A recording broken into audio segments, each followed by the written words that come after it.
Daniel Jones, we should address that.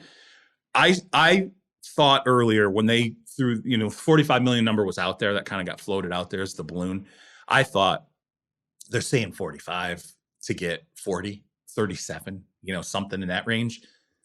I don't know. They might be trying to get 45. And I'm going to just straight up say, bounce. Nope. If the Jets sign him, walk away from the table. I would walk.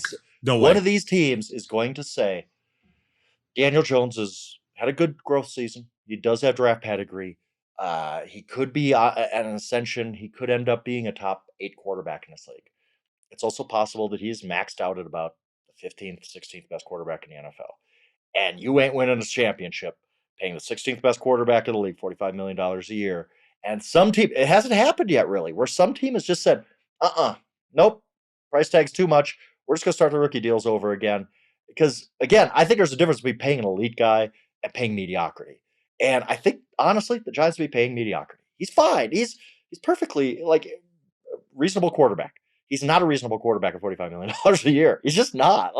So I think at some point the Giants are going down a really, really, like I said, a bad road with him where they're just like, oh, God, what happens next at quarterback? Well, what happens next at quarterback if you're paying a Daniel Jones $45 million a year? That's not good either. So I would, I'm walking away. I'm going to give you a really crazy parallel here. The last team to do it with a young player still, to go, we don't think the arrow's pointed up. We think it's kind of pointed straight. We think he is what he is. Good player, never going to be great player. Stat guy, but never going to be a great winner in the playoffs. It was Kirk Cousins, right? Washington said, nope, we're gonna go ahead and not do this. And then Kirk left, and he got a ton of money from Minnesota. There's a chance Daniel Jones, they go, nope, not going to do it. That one of these teams that loses out on the quarterback, roulette here, and maybe doesn't like what they see from the rookie class, goes, give him 40. We'll go ahead and give him the Dak deal and see how this goes. Brian Daboll's going to bring out the best in the next quarterback where you're paying $2 million to on a rookie deal. Go find your Jalen Hurts, because you got to, and I said this with Goff. This was a long time ago. If you're the Rams back in the Goff days, you would have said, what's our real asset here? It's Sean McVay. He's going to get the most out of the quarterback. We don't have to pay Jared Goff $30 million or whatever he got in that era. We could just draft somebody and McVay's going to get the best of him. I would think the same way if I'm the Giants. I think, what's our asset here? Is it Daniel Jones or is it Brian Daboll? I'd say it's Brian Daboll. And he's going to get the most out of whatever quarterback we bring in here. Bring in a veteran bridge, a rookie who's not really a top 10 pick because you don't have that pick. I would bet on Brian Daboll here and not bet on Daniel Jones being a $45 million a year quarterback. If they let him go, whoever's going to sign him to a $45 million deal, I'd be like, can he still Zoom with Brian Daboll? Can we cut some kind of a side deal? Can we do one of those Vic Fangio? Right, yeah, want to be a consultant. Can we do one of those Vic Fangio consultant deals and just get Brian Daboll on with him 1 hour a day on the Zoom and maybe keep that going? Yeah, I don't. It's wild to me. So it's going to be crazy to see what happens there. Even low key, even Geno. I thought Geno 35.